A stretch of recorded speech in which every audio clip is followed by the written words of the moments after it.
Simple lang yung buhay namin. Ay, hindi ko nga rin alam, palipat-lipat kami ng bahay. Una, nagbagyo kami. At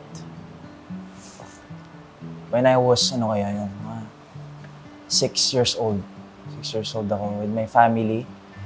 Wala kaming pera nun. Dahil si Papa, provider siya sa amin. Sikat nga yung DVD. Long time ago. So, wala kaming masyadong kinikitang pera. So, nabalakan ni Papa mag-gold mining. Mag-gold mine. And sobrang natuwa siya sa store yun na so na-scam siya.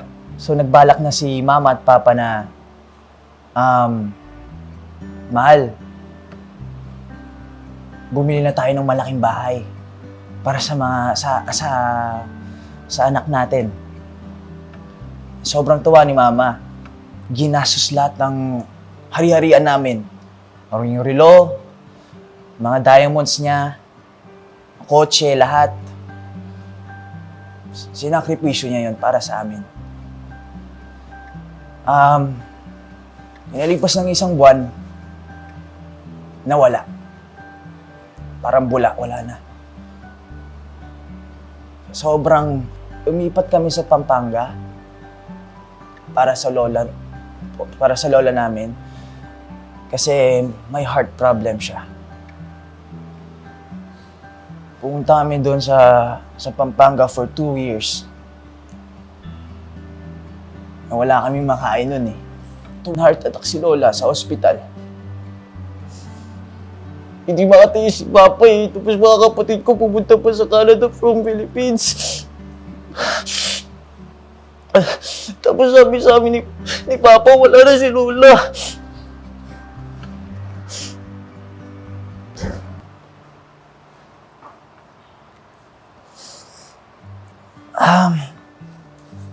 My gosh.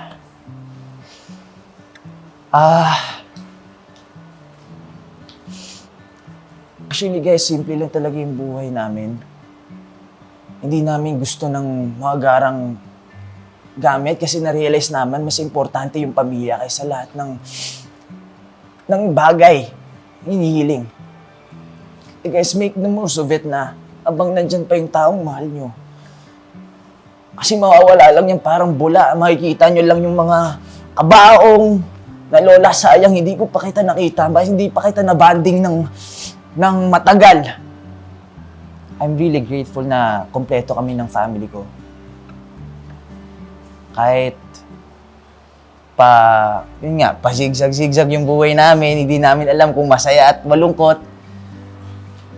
Pero, very memorable talaga yung experience namin. Lahat tayo may story. Lahat tayo may strength. Lahat tayo may passion sa buhay at may goal tayo sa buhay. And yung goal ko sa buhay ngayon, magkaroon ng sarili kong bahay. Bigyan ko silang sariling bahay. Kasi ngayon, renta pa rin kami. Nadodouble sale kami ng bahay, nasa-scam kami. Pero ngayon, tulungan kami talaga ng sister ko and my dad. Ayun, thank you.